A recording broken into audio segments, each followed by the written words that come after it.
साथियों, जय भीम। जय भारत, जय संविधान। और आज एक महत्वपूर्ण लाइव जो लखनऊ में 6 सितंबर को होने वाला है, ये लाइव उसी को लेकर है। इसके साथ कुछ और थोड़े से मुद्दे हैं, बहुत महत्वपूर्ण। मतलब मैं कोई बात कहता हूँ तो उसके पीछे महत्वपूर्ण चीजें ही होती है। मैं कोई क्योंकि आंदोलन है, समय नहीं खराब करना होता, तो मेरा प्रयास रहता है कि जो रिस्पॉन्सिबिलिटी मेरे पास है मैं उसको अदा करूं। मैं लाइव की शुरुआत करता हूं। करुणा के सागर तथागत गौतम बुद्ध, संत श्रोमणी सतगुरु रविदास जी महाराज, भगवान वाल्मीकि महाराज, गुरु नानक देव, संत कबीर, गुरु घासीदास, छत्रपति साहू जी महाराज, शिवाजी महाराज, राष्ट्रपिता ज्योतिबा फूले, पेरियार रामास्वामी नायकर, पेरियार लाल यादव, नारायणा गुरु, संत गाडगे जी महाराज,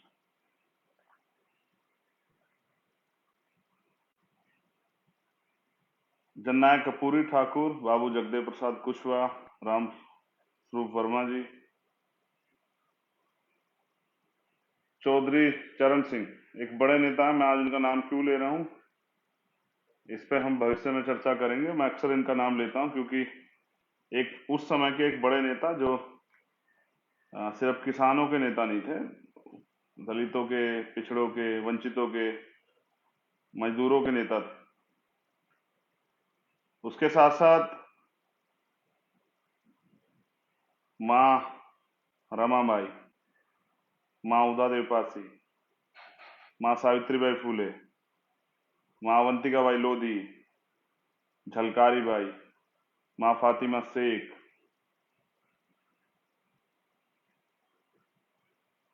और माँ फूलन देवी।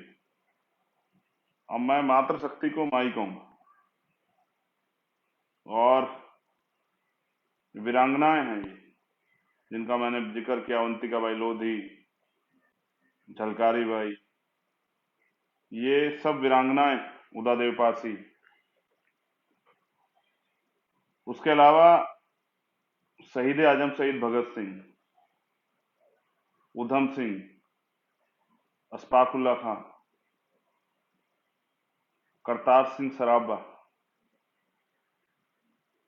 ये वो लोग हैं जिसमें नाम तो बहुत बड़े बड़े हैं। माता दीन वाल्मीकि जी, कोतवाल धन सिंह गुर्जर, सर छोटू राम,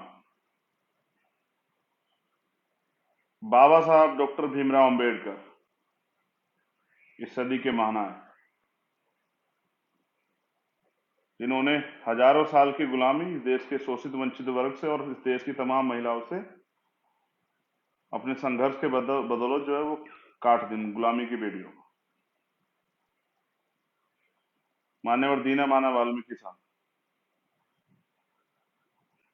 और मेरे रहबर, मेरे गुरु, मेरे आदर्श मान्यवर साहब श्री काशीराम, विरासत के तौर पे नहीं, सिद्धांतों के तौर पे, आंदोलन के तौर पे। क्योंकि काशीराम साहब कहा करते थे कि मरे हुए लोग मिशन नहीं चलाते, उनकी भाषा में कि मुर्दा लोग मिशन नहीं चलाते और जिंदा लोग रुकने नहीं देते। और मुझे ये कहने में कोई गुरेज नहीं कि हमारे महापुरुष कम से कम मुझसे तो नाराज नहीं होंगे, भीम आर्मी से तो नाराज नहीं होंगे, बिल्कुल नाराज नहीं होंगे। क्योंकि बाबा साहब ने कहा था कि किसी सदी हमारी, हम उसकी तरफ बढ़ भी रहे हैं, वंचित वर्ग के लोगों में एकता भी बन रही है। एक और बहुत जरूरी बात, बाबा साहब अम्बेडकर ने लिखा है अपनी वॉल्यूम्स में कि मैं देश के प्रति क्या सोचता था और मैं देश के लिए क्या करना चाहता था, इसका मैंने प्रयास किया। जब इस देश का युवा मुझे पढ़ेगा, मुझे समझेगा, देश के प्रति, राष्ट्र के प्रति मेरे समर्पण को देखेगा, तो उसको एहसास होगा कि मैं इस देश के बारे में क्या सोचता था। आज वो समय आ गया है। अब बाबा साहब के लिए तो मैं कहूंगा कि वो हमसे नाराज नहीं होंगे, क्योंकि बाबा साहब अम्बेडकर ने 18 मार्च 1956 को ये कहा था आगरा में कि मुझे मेरे पढ़े लिखे लोगों ने धोखा दिया, और रोते उन्होंने कहा कि अगर आप इस कारवां को आगे नहीं ले जा सकते तो पीछे मत जाने देना। देखिए, राजनीतिक रूप से जिनके नेतृत्व में गया, मैं उनकी बात नहीं कर रहा हूं, बिल्कुल साफ तौर पे कह रहा हूं, लेकिन सामाजिक रूप से आंदोलन को, बहुजन आंदोलन को हमने कमजोर नहीं पड़ने दिया, उसमें धार दी है। उसका कारण है कि भारतीय जनता पार्टी और आरएसएस के लोग मजबूर हुए हैं, जिन्होंने कभी दलित पिछड़ों की बात नहीं की। दलित पिछड़ों के लिए जो लोग जो उनसे दुर्भावना रखते हैं, उसको मैं सारी डिटेल्स आज बता दूंगा इसी लाइव में। प्रयास करूंगा काफी बड़े हद तक आपको बता दूं।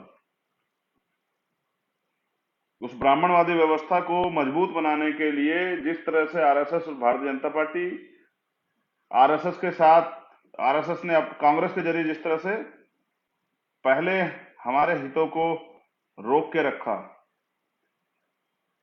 हमारे हितों पे कुठाराघात किया, ये कांग्रेस बीजेपी के लोग, मुझे आज इस पे अपनी बात रखनी पड़ेगी कि आज सीधे से, जैसे 2 अप्रैल का आंदोलन हुआ, आपको याद होगा, एससी स्टेट पे हमला हुआ था, षड्यंत्र था पूरा। जो अपने आप नहीं कर पाते वो सुप्रीम कोर्ट, हाई कोर्ट के जरिए करा पाते हैं। कुछ लोग इनसे इन्फ्लुएंस है वहां, है ना, क्योंकि वहां कोई क्राइटेरिया तो नहीं है। अभी 9 सुप्रीम कोर्ट के जज बने हैं, जिनमें महिलाएं भी हैं। गजब की बात है कि पूर्व में एक सीजेआई रहे थे, उनकी चीफ जस्टिस ऑफ इंडिया रहे थे, उनकी बेटी भी चीफ जस्टिस बनेगी आने वाले समय में। कोई टेस्ट नहीं, कोई अहर्ता, कोई किसी भी तरह कंपटीशन नहीं है, चला आ रहा है, विरासत है। तो बीजेपी आरएसएस के लोगों ने अपनी रणनीति बदली है। पहले वो आरक्षण पे सीधा हमला करना चाहते थे, लेकिन हमारे आंदोलन की वजह से आज वो लोग सीधा हमला नहीं कर रहे, तो नए तरीके जात के, जिसका एक नाम निजीकरण भी। तो वो पिछले दरवाजे से हमारे अधिकार को खत्म कर देना चाहती है। ठीक है, खैर कोई बात नहीं, वो खत्म करने का प्रयास कर रहे हैं भारतीय संविधान को, और हमारे संविधान प्रदत्त जो अधिकार है उसको। वो इस देश में मनुस्मृति दोबारा मनुवाद लागू करना चाहते हैं, जब, मगर ये एक कड़वा सत्य है, जब तक बाबा साहब अम्बेडकर के विचारधारा को मानने वाले लोग, उनके अनुयायी, उनके बेटे यहाँ हैं, तब तक तो ये संभव नहीं। जिन जिन चीजों से मनुवाद को वापस आने का प्रयास करोगे, चाहे वो ईवीएम हो या कोई और बात, उसका जवाब समय समय पे देते रहेंगे। अगर आपको याद हो, कभी पिछड़ों के लिए क्या सोचते थे इनके नेता में, बाल गंगाधर तिलक की जो बात है, 15 मई 1881 में उन्होंने कहा, उन्होंने विरोध किया था बैकवर्ड के लोगों के लिए आधुनिक शिक्षा का, उन्होंने विरोध किया था। जो चौथा वर्ण है ना, शूद्रों के लिए उन्होंने आधुनिक शिक्षा का विरोध किया था, और उन्होंने कहा था शिक्षा लेके क्या करेंगे, संसद में बैठ के क्या करेंगे ये, और किन किन जातियों के नाम थे, तो मैं उनका नाम भी नहीं लेना चाहता। हमेशा एक समाज, तो कुर्मी तो हमेशा निशाने पर रहा। उसका कारण छत्रपति साहू जी महाराज, जिन्होंने 16 जुलाई 1902 को आरक्षण की व्यवस्था की, जिन्होंने इस गैर बराबरी को समझा, और उन्होंने आरक्षण की व्यवस्था की, इसलिए जो है उनसे तो हमेशा चिड़े रहे। तो पिछड़े वर्ग को जो आरक्षण मिलता है, उसका विरोधी कौन है? जब मंडल कमीशन आया, आज तक मंडल कमीशन की सारी सिफारिश लागू नहीं, उसका विरोध किसने किया? आज के लाइव को पिछड़े वर्ग के ज्यादा लोग देख रहे हैं, मैं उनसे पूछना चाहता हूं। देखिए, बाबा साहब अम्बेडकर ये कहते हैं, जो कौम अपना इतिहास नहीं जानती है, वो कभी अपने भविष्य का निर्माण ही नहीं कर सकती।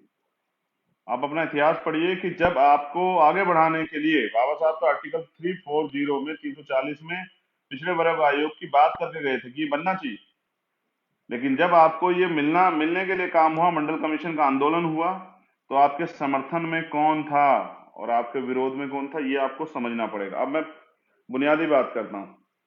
69,000 शिक्षक भर्ती में घोटाला हुआ, लगभग 20,000 पदों का, जिसमें मेरे पास जो रिपोर्ट है, शेड्यूल कास्ट की लगभग 3167 सीटों पे घोटाला हुआ है, और लगभग 16,000 सीटें पिछड़े वर्ग के लोगों की, लगभग 20,000 के करीब सीटें हैं जिन सीटों पे घोटाला किया है। अब सरकार को पता है घोटाला किया है। जैसे मैंने कहा, बाबा साहब अम्बेडकर ने लिखा कि 340 में कि आरक्षण, पिछड़ा वर्ग आयोग बनना चाहिए।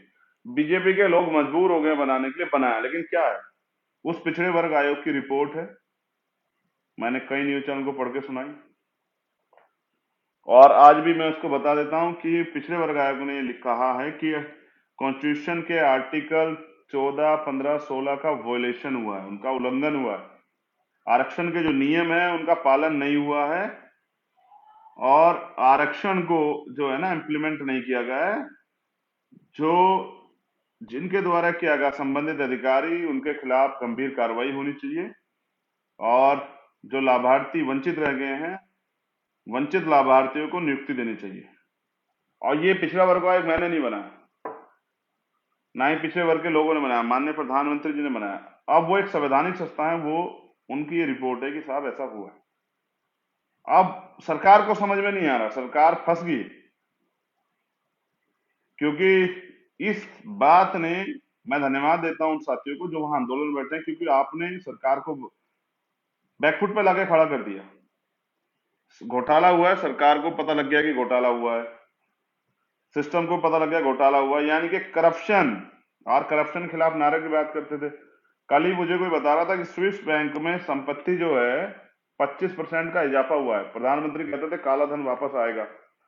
स्विस बैंक में जो भारतीयों की संपत्ति है उसमें 25% का इजाफा हुआ है। आपको शायद कोई ना बताए, लेकिन एक सच, काला धन वापस नहीं आया। यहां से जिन लोगों ने और काला धन डेवलप किया उन लोगों ने जमा करा दिया। ये है वास्तविक स्थिति भारत की। 69,000 शिक्षक भर्ती, पहली तो सरकार रोजगार नहीं देती, मेरी आंख में कुछ हुआ है। पहले तो सरकार रोजगार नहीं देती है, रोजगार की भर्ती निकलती है, आवेदन निकलता है, आवेदन का फॉर्म भरता है, सरकार किसी कारण से भर्ती निरस्त कर देती है, जनता के नौजवानों के खून पसीने की मेहनत के पैसे खराब हो जाते हैं, कोई जवाब नहीं। सरकार का एक पैसा होगा वो सरकार लेगी, जनता के नौजवानों के मेहनत के, उनके उनके परिवारों के 500-500 रुपए की फीस फार्मों में जमा होती है, सुनने। कुछ भर्तियां जो हैं जब शुरू होती हैं तो उसके बाद उनके जब पेपर होते हैं, मेहनत करते हैं, उससे पहले पेपर लीक करा देती है सरकार। ये भी अभी हुआ पीटी के एग्जाम में। जिस सरकार पे पेपर नहीं संभल रहा वो प्रदेश की जनता को कैसे संभालेगी? तो पेपर लीक हुआ, और पेपर लीक के बाद अब उसको मैनेज करने, जैसे कोरोना में इतने लोग मरे, उसको सरकार फिर मैनेज करती है, फिर उसको मैनेज करने में लगी हुई है। इतना सारा सिस्टम होते पेपर कैसे लीक हुआ? तो किसने कराया ना, एक और घोटाला। चलिए पेपर लीक हुआ, पेपर लीक करके अपने चहितों को दे दिया, अब वो फिर भी पास नहीं हो पाते। जो मेरिट की बात करते हैं ना, उनके लिए मेरा संदेश कि सर रेस की लाइन एक कीजिए, कोई भी एक दलित पिछड़े वर्ग का अभ्यर्थी पकड़िए, उसको तैयार कीजिए, समय आप निर्धारित कीजिए, टेस्ट आप निर्धारित कीजिए, रेस की लाइन एक कीजिए, सुविधाएं उनको बराबर दीजिए, और फिर देखिए किसमें कितनी क्षमता है। फिर मेरिट की बात कीजिए हमसे और मुकाबला कीजिए, हम बताएंगे किसमें कितना दम। तो आप तमाम तरह से, आपके पास सारे संसाधन हैं, आपको पेपर भी मिलता है, सब कुछ मिलता है, फिर आप पास नहीं हो पाते। तो आपको पास करने के लिए आपकी चाहिए सरकार हमारे बच्चों का हक डकारती है, और हमारी सीटें, जो संवैधानिक अधिकार आरक्षण में जो सीटें हमें मिली हैं, उन सीटों को छीन के देती है हमसे। ये है भारतीय जनता पार्टी का चाल चरित्र।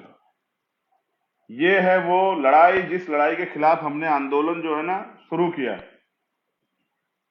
अब जब भी मंडल आएगा ना तो कमंडल भी आएगा।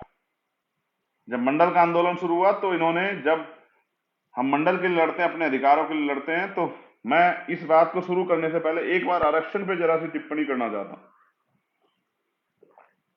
जो बच्चे वहां बैठे हैं ना, वो पिछड़े वर्ग के बच्चे हैं, उनको समझ आया कि आरक्षण क्या। अभी पिछड़े वर्ग के लोगों को, शेड्यूल कास्ट के कुछ जातियों को समझ नहीं आया कि आरक्षण व्यवस्था क्या है। धीरे धीरे वो इसको पढ़ेंगे, जानेंगे। जैसे मैं कहता हूं कि देखिए सब सिस्टम संविधान से चल रहा है, लेकिन संविधान में क्या क्या आर्टिकल हैं और कितने आर्टिकल हैं, क्या क्या आर्टिकल में किसको क्या क्या मिला है, क्या आपके मौलिक कर्तव्य, क्या मौलिक अधिकार है, जब आप उसको पढ़ेंगे तो जानो कैसे। तो पिछड़े वर्ग के लोगों को जो अधिकार मिले हैं आरक्षण व्यवस्था के, पहले तो मिले देर से, और मिले उसके बाद जो है, जैसे उनके अधिकारों की बात हुई तभी यहां कमंडल आ गया। कमंडल है ये नफरत सांप्रदायिकता।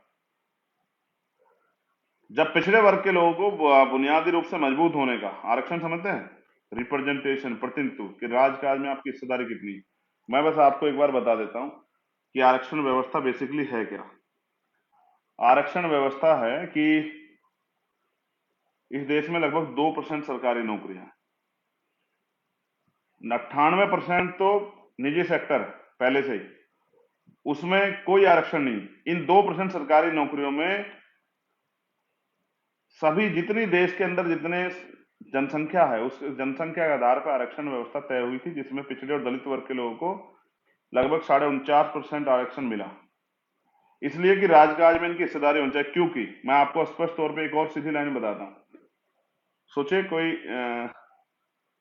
जैसे अभी भारतीय जनता पार्टी सरकार है और इनकी सरकार में इनके चाहने वाले या इनसे जुड़े हुए लोग अपराध करते हैं, और अगर सिस्टम में हमारे लोग नहीं बैठे तो हमारे लोगों को न्याय कैसे मिलेगा? जैसे हाथरस का एक मामला हुआ, पूरी सरकार लगी बचाने के लिए, तो न्याय कैसे मिलेगा? न्याय तब मिलेगा जब वहां आपके समाज का बिल्कुल संबंधित अधिकारी होगा जो न्याय दिलाने में आपकी मदद करेगा। और जैसे तमाम तरह से सरकारी नीतियां आती हैं, अब वो आप तक पहुंचे कैसे, कौन बताए? जो लोग आपसे इतना भेदभाव करते हैं, अभी कास्ट नहीं खत्म हुआ, वो लोग आपको क्यों बताएंगे? तो ये कौन बताएगा? इसलिए जो है ना, प्रतिनिधित्व होना चाहिए। भागीदारी का मामला है, जिसकी इतनी संख्या वाली उसकी उतनी हिस्सेदारी, जब आपका व्यक्ति वहां होगा। इसलिए हमारे लोग सिविल सर्विसेज को जो है ना चयन करते हैं। वो पैसे कमाने नहीं जाते, पैसा तो दिमाग के जरिए वो बिजनेस करके कहीं और से भी कमा सकते हैं या और किसी जॉब में भी जा सकते हैं, लेकिन वहां वो जाते इसलिए हैं कि जिससे वो इस समाज के प्रति जो है ना अच्छे पदों पर बैठ के जिम्मेदारी के, जहां से समझिए कि इम्पोर्टेंट जो विभाग है वहां बैठ के अपने लोगों की तरक्की के रास्ते खोल सके, उनको समझा सके, उनको आगे बढ़ा सके। क्योंकि उनके लिए सरकार नहीं सोच रही, सरकार सोचती तो वो आगे बढ़ जाते। वो इसलिए सिविल सर्विस चयन करते हैं कि वो सामाजिक रिस्पॉन्सिबिलिटी को समझते हैं कि उनकी सामाजिक कर्तव्य है, जिस समाज से वो आए हैं आरक्षण की बदौलत, तो वो उस समाज को पे बैक टू सोसाइटी कुछ दें। लेकिन ये क्रीमी लेयर तमाम तरह की चीजें करके एक अधिकारी कर्मचारियों में और आम जनता में एक सामंजस्य वो खत्म करा दिया गया है एक सरकार के द्वारा। ये इस तरह का प्रचार प्रसार करते हैं, जबकि सच ये है कि हमारे जो लोग बैठे हैं उनको, जैसे मैं उत्तर प्रदेश की बात करता हूँ, उत्तर प्रदेश में लगभग 16 के करीब जो है, 16-17 आरक्षण के हिसाब से हमारे लोग बैठते हैं जो डीएम एसएसपी होने चाहिए, जिलों में तैनाती पे होने चाहिए। शायद 3 डीएम है मुश्किल से, और ये एससी के हैं, एक एसटी का है मुश्किल से। यानी कि 10 जिलों से हमारे पद खाली गए, 10-12 जिलों से। और एसएसपी भी मुझे लगता है 2 हैं सिर्फ। अब ये खेल कितना आगे तक चलता समझ, जब एसएसपी वहां नहीं है तो थानेदार नहीं होंगे, सीओ नहीं होंगे, तो एससी एसटी के जो अधिकारी कर्मचारी हैं, जो थाना अध्यक्ष एसआई बन के बैठे हैं, वो लाइन में पड़े होंगे। उनकी ड्यूटियां कोर्ट में कहीं ऐसी जगह लग रही होगी, वो बेचारे कुछ नहीं कर पाएंगे, उनको अवसर नहीं मिलेगा। ठीक है। दूसरा,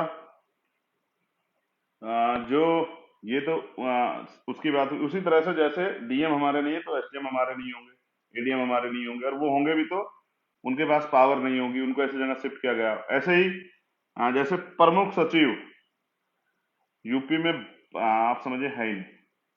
मैं यूपी की बात अभी कर रहा हूँ। जो सेक्रेटरी है वो नहीं है। अब गजब की बात है ना, जो पद, ऐसे पद है जहां से लोगों को लाभ हो और उनके हितों की सुरक्षा हो जाए, जैसे अन्याय हो तो वो लोग न्याय करने में मदद करा दें, इसलिए उनको तैनाती नहीं दी जाती। ये एक सिस्टम है पूरा बनाया गया जिससे कि इन वर्गों के लोगों की मदद ना हो पाए। अब मैं एक इंपॉर्टेंट बात इस पे आपको और बता देता हूँ। तमाम तरह से हमेशा योग्यता नहीं है, योग्य नहीं है, नॉट फॉर सुटेबल करके निकाल दिया जाता है। अब आबादी है एससी की 16.2% और एसटी की 8.2% और ओबीसी कम से कम 52%। ये टोटल अगर आप इसको देखेंगे तो ये 80% के करीब बैठेगी। ये आंकड़े हैं 1931 की जनगणना के, जो ओबीसी के हैं। इसके बाद बढ़ी होगी, कम नहीं हुई, समझ रहे हैं? इसके बाद ओबीसी की जनगणना नहीं हुई, लेकिन एससी की आबादी बढ़ी है, 22.5% अभी है। ये आंकड़े थे, लेकिन अब जब दोबारा आप जनगणना हो जाएगी तो आपको लगेगा 30% के लगभग होगी। एससी को 15% रिजर्वेशन है, एसटी को 7.5 है और ओबीसी को 70% है। अभी आप लोग लड़े तब नीट जैसे महत्वपूर्ण उसमें अभी जो है 70% कोटा, और तमाम तरह से कई प्रदेशों में नहीं था, कहीं 7%, कहीं 4% और कहीं कुछ वो मिल रहा। ये हाल है जो मैंने आपको आरक्षण व्यवस्था का बताया। अब देखिए, आर्थिक आधार पर आरक्षण लागू हुआ 10%। तमाम दलों ने स्वागत किया, होना भी चाहिए, राजनीतिक रूप से होना चाहिए, क्योंकि आपका स्वर्ण वोट चला जाएगा। उन्होंने किया, उनकी सोच है, उनकी रणनीति है, लेकिन मैं बता रहा हूं जिस दिन से लागू, आप चेक करा लीजिए, जब से 10% आर्थिक आधार पर आरक्षण लागू हुआ है, उनको 10 का 10% मिलता है हर भर्ती में। लेकिन जब से आरक्षण व्यवस्था लागू हुई है, मुश्किल से 4% ओबीसी के लोगों को क्लास 1 में आरक्षण का लाभ मिला है, और 6% के लगभग एससी एसटी को आरक्षण का लाभ मिला है। उनके आरक्षण मतलब आज तक उनको पूरा नहीं किया गया, उनके कोटे को। क्यों नहीं किया गया भाई? आपने तो अपना तो आप करा रहे हैं, 10 का 10% जब से मिला है। और ये नहीं है, मिलता तो उनको पहले 52 50% है पहले से ही, क्योंकि आरक्षण का तो वो बनाया था ना कोर्ट ने मंडल कमीशन के बाद कि ये 50 से ज्यादा नहीं हो सकता है। लेकिन 10% पे आर्थिक आधार पर कोर्ट ने कुछ नहीं कहा। कोर्ट का अरे अपना निजी मामला है, अब उस पर क्या कहेंगे। कोर्ट ने कहा चलिए होना चाहिए, लेकिन मैं पूछ रहा हूं, जब मध्य प्रदेश में 27% की बात आती है तो फिर आपको दिक्कत क्यों हो जाती है? और ये बेसिकली क्या है ना, 52% लोगों को 27% दोगे तो लड़ाई होगी ना। 52% लोगों को 52% क्यों नहीं देते हो भाई? 4 आदमी भूखे हैं, 4 रोटी देते हो, एक एक खा लेते हैं, 2 देते हो तो आधी आधी खा लेते हैं, 1.5 देते हो कैसे वो करेंगे? इसलिए जो है ना, आप चाहते नहीं है क्योंकि आपकी नीयत नहीं है। अब सुप्रीम कोर्ट के जजों की बात करते हैं, कुल 34 जज है। ये मुझे पता है कि ये शायद आज से पहला आंकड़ा हो सकता है, इस पे मैं देगा, लेकिन बस बताने का जरिया क्या है कि एससी के 2 हैं, एसटी का कोई नहीं, और ओबीसी का तो ओबीसी के 2। ये इतनी बड़ी आबादी के हाल, यानी कि आप में क्षमता नहीं है। आप सुप्रीम कोर्ट हाई कोर्ट के जज नहीं बन सकते। आप जो हैं, जो तिलक कहते थे ना, क्या करेंगे जाके वहां सुप्रीम कोर्ट में बैठ के? क्या करेंगे संसद में बैठ के? क्या करेंगे? अपना जो पैतृक जो इनका काम है उसको करना चाहिए इनको।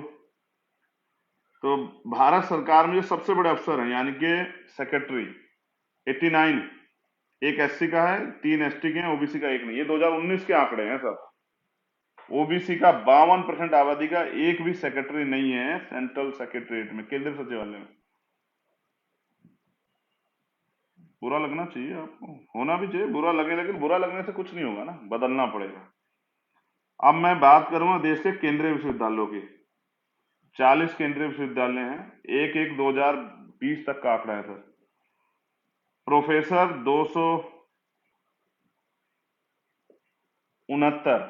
269, ये ओबीसी का है। मौजूदा कार्यरत हैं 9, 260 पद खाली पड़े।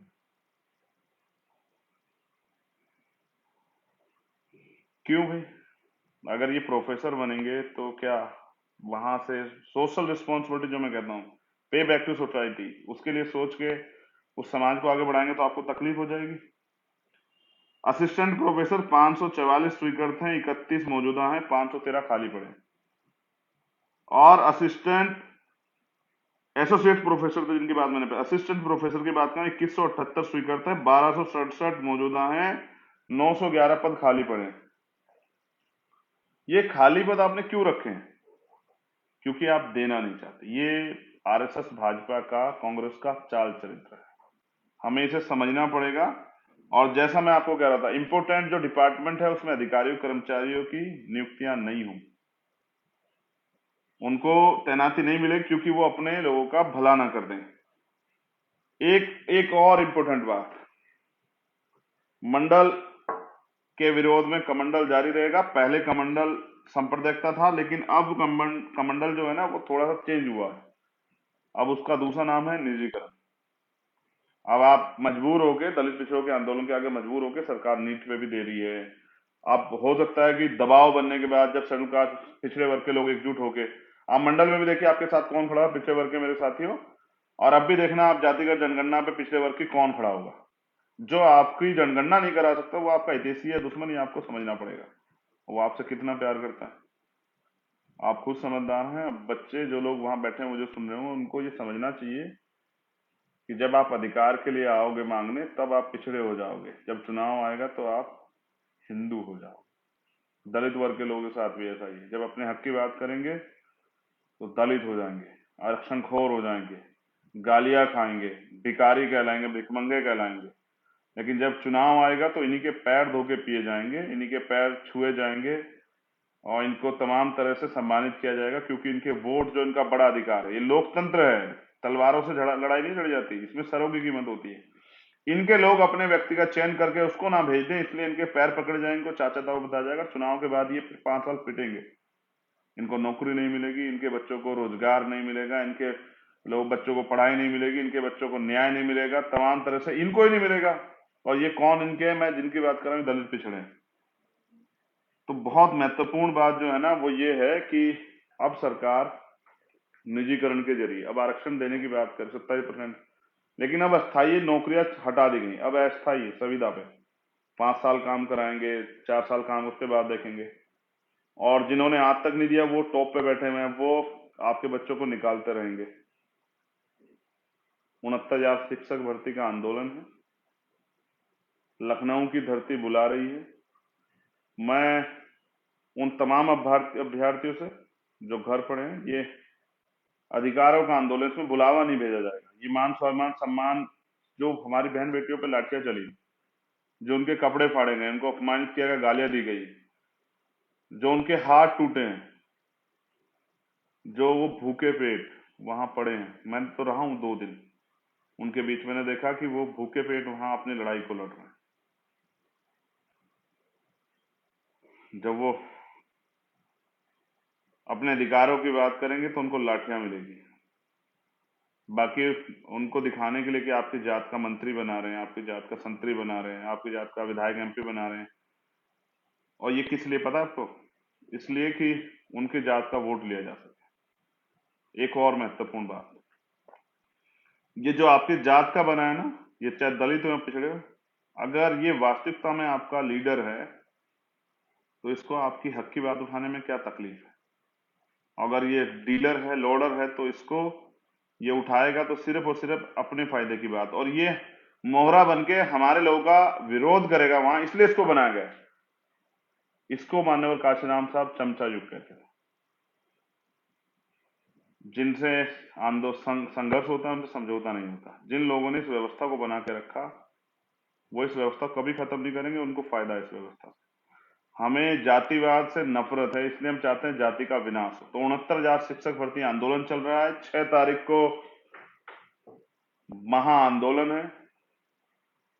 जो लोग मुझे सुनेंगे या जो लोग मुझे सुन रहे हैं, उत्तर प्रदेश के लोगों को खासकर कह रहा हूं, मैंने कहा था उस दिन भी कि अपने संघर्षों के दिन जो हैं तारीखें आबाद रखेंगे, और इस बार ऐसे लड़ेंगे कि विरोधी भी याद रखेंगे। तो बुलावा नहीं भेजा जाएगा। ये लड़ाई 69,000 शिक्षक भर्तियों की नहीं, ये संविधान के में दिए हमारे अधिकारों की लड़ाई, ये संविधान सुरक्षा की लड़ाई है, ये तानाशाही के खिलाफ बिगुल है। ये लड़ाई है बाबा साहब अम्बेडकर के द्वारा दिए गए संविधान में मिले अधिकारों को बचाने की। उत्तर प्रदेश के साथियों से मेरा निवेदन, पहले अभ्यर्थियों से निवेदन कर रहा हूं, क्योंकि वो कहते हैं ना कि आपको लड़ना पड़ेगा। अगर आपको, जैसे वो कहते थे ना राम सुब्रमा जी, राम मनोहर लोहिया जी, कि जिंदा कौम 5 साल इंतजार नहीं करती है। आप मत इंतजार कीजिए कि सरकार बदलेगी तब आपको मिलेगा, बदल दीजिए ना, आइए और साबित कीजिए। और लोकतंत्र है ना, आप आ जाओगे तो इनकी औकात नहीं कि वो ना दे। और बाबू जगदेव प्रसाद कुशवाहा कहते थे कि 100 में से 90 शोषित, 90 भाग हमारा है। धन धरती का बंटवारा करो, शोषितों ने ललकारा। कई नारे हैं ना, शोषितों ने बांधी गांठ, पिछड़े पावे 100 में से 60, कहाँ है? 4% नहीं मिला था अब आपको। और क्या क्या नहीं मिला, बस मुझसे मत कहलाइए। लेकिन इंपॉर्टेंट है कि जिनको अधिकार चाहिए उनको पढ़ना होगा, उनको लड़ना होगा। अगर जिंदा रहना चाहते हो तो मरना सीखो, जीना चाहते हो तो मरना सीखो। बाबू जननायक कपूरी ठाकुर। ये क्यों बता रहा हूं? क्योंकि मैं इनके नाम इसलिए लेता हूं क्योंकि ये वो महापुरुष हैं जिन्होंने, जो अपने लिए नहीं जिए, जो इस देश के निर्माण के लिए जिए, पिछड़े दलितों के वर्ग के अधिकार के लिए जिए, जो समानता, स्वतंत्रता, बंधुत्व, भाईचारे के लिए जिए, समतामूलक समाज के लिए जिए। मैं उनका जिक्र बार बार कर रहा हूं, इसलिए उनका नाम लेता हूं। मैं उनसे मिला नहीं हूं, उनमें से बहुत सारे लोगों से मैंने इनको देखा नहीं है व्यक्तिगत रूप से आमने सामने। आज इनकी बात क्यों कर रहा हूं? बाबा साहब अम्बेडकर ने राष्ट्रपिता ज्योतिबा फुले को गुरु क्यों माना? बाबा साहब तो 91 में पैदा हुए, 1890 में राष्ट्रपिता ज्योतिबा फुले चले गए, लेकिन उनके विचारों के कारण। अगर मैं आज कुर्मी वंशज छत्रपति साहू जी महाराज की बात कर रहा हूं, जिनके कुल से हैं पटेल, गुर्जर, ये तमाम लोग, इसलिए क्योंकि वो सामाजिक न्याय के योद्धा थे। उन्होंने 1902 में गैर बराबरी के खिलाफ और अवसर के लिए आरक्षण व्यवस्था किया। मैं राष्ट्रपिता ज्योतिबा फूले, सैनी, साक्य, केशव, मौर्य, कुशवाहा, अगर मैं इनकी बात कर रहा हूं तो इसलिए कर रहा हूं क्योंकि ये वो कुल है जिसने राष्ट्रपिता ज्योतिबा फुले और क्रांति सूर्य और मां सावित्रीबाई फुले हमें दी, जिन्होंने वंचित वर्ग की बेटियों को, बेटों को पढ़ने का अधिकार दिए, अपमानित होकर अन्याय सह के भी स्कूल खोले। मैं बात कर रहा हूं बाबू जगदेव प्रसाद कुशवाहा की, वो भी इसी कुल के। मैं बात कर रहा हूँ जननायक कपूर ठाकुर की, जो यहाँ यूपी में लोग उनको सैन लगाते हैं, नाई समाज जिसको कहते हैं। मैं संत गाड़गे जी की बात कर रहा हूँ, जो धोबी समाज के लोग हैं, उनकी बात कर रहा हूँ, जो शेड्यूल कास्ट के लोग। तो मैं ये बात इसलिए कर, धानुक समाज की बात कर, मैं इसलिए बात कर रहा हूँ कि इस देश में रहने वाले, उत्तर प्रदेश में रहने वाले और देश में रहने वाले प्रजापति, पाल, कश्यप, सैनी, का साक्य, मौर्य, कुशवाहा, कहार, अहीर, चमार, वाल्मीकि, पासी, धोबी, ये कहाँ सोए हुए हैं? गुर्जर, जाट, ये कहाँ सोए हुए हैं? पटेल, ये कहाँ सोए हुए हैं? देखो, अगर व्यक्ति सोया हुआ है, उसको जगाया जा सकता है, लेकिन कोई आंख बंद करके बैठ गया, जैसे हमारे लोगों ने की है, दलित पिछड़ों ने इतने लंबे समय से, जो भूखे रह के भी जो है ना चुप हैं, तो मैं समझता हूं कि इसको गुलामी कहते हैं। निजीकरण एक गुलामी है।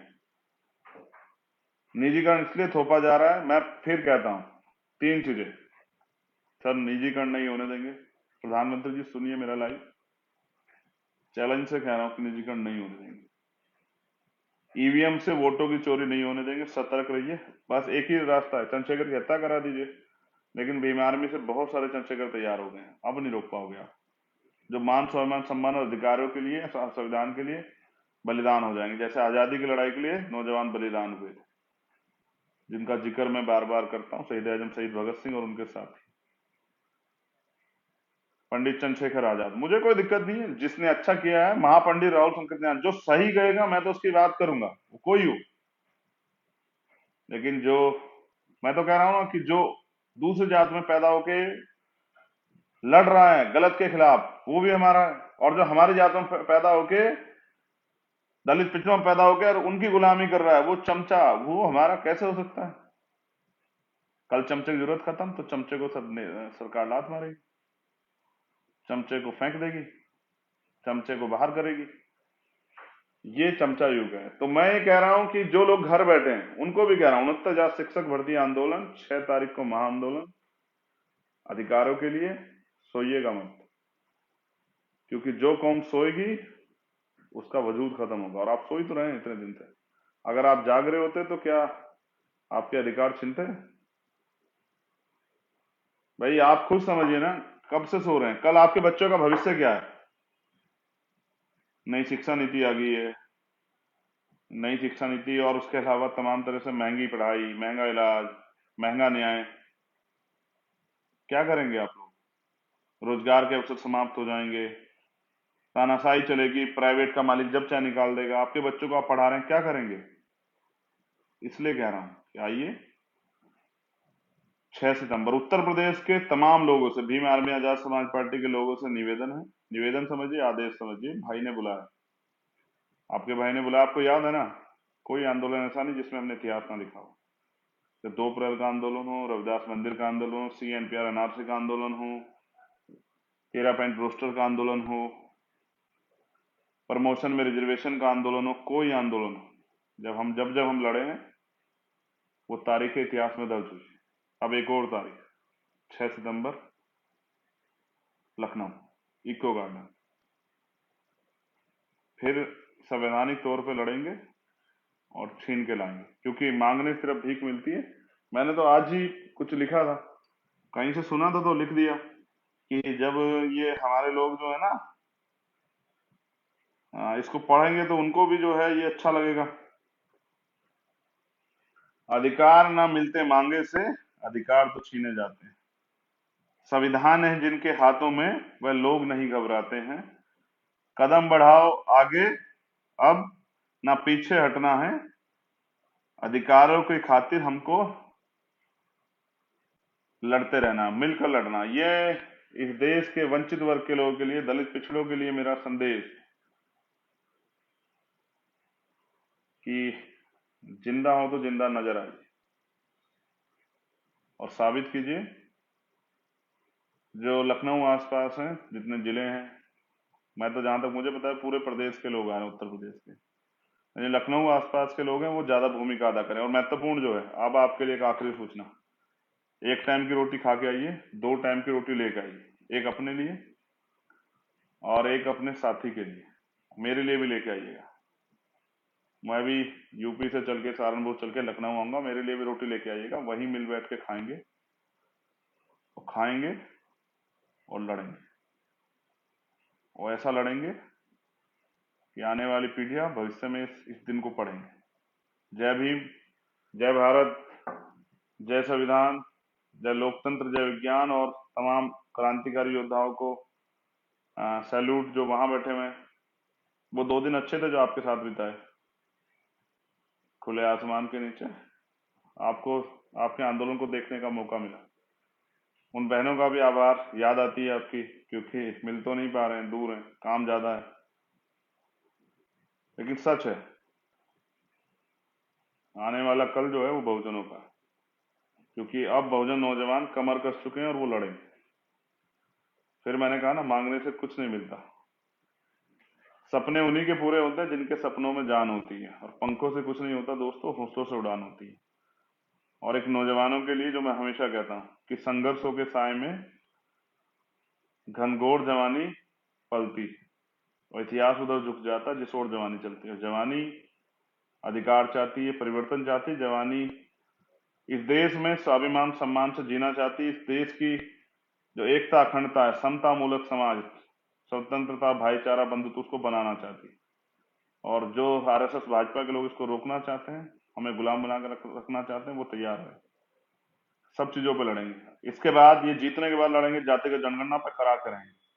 पता तो लगे कौन किसके अधिकार पे कुंडली बनाए बैठा है, सांप की तरह। उसके बाद लड़ेंगे ईवीएम पे। ईवीएम से वोट की चोरी खत्म करेंगे। ये जनता है, ये लोकतंत्र है, इसमें जनता मालिक, जो जनता चाहेगी वो करना पड़ेगा। सुप्रीम कोर्ट से भी बड़ी अदालत है जनता की। धन्यवाद, मुझे सुनने के लिए बहुत बहुत धन्यवाद। मिलते हैं 6 तारीख को, और जिसका खून खोल रहा है वो आए 6 तारीख को। ये तय करके आए कि कितने दिन चलने वाला आंदोलन, कब तक चलेगा कोई पता नहीं, लेकिन हम आ गए मैदान में लड़ने के लिए और जीत के जाएंगे। योद्धा हार नहीं मानते। धन्यवाद। जय भीम।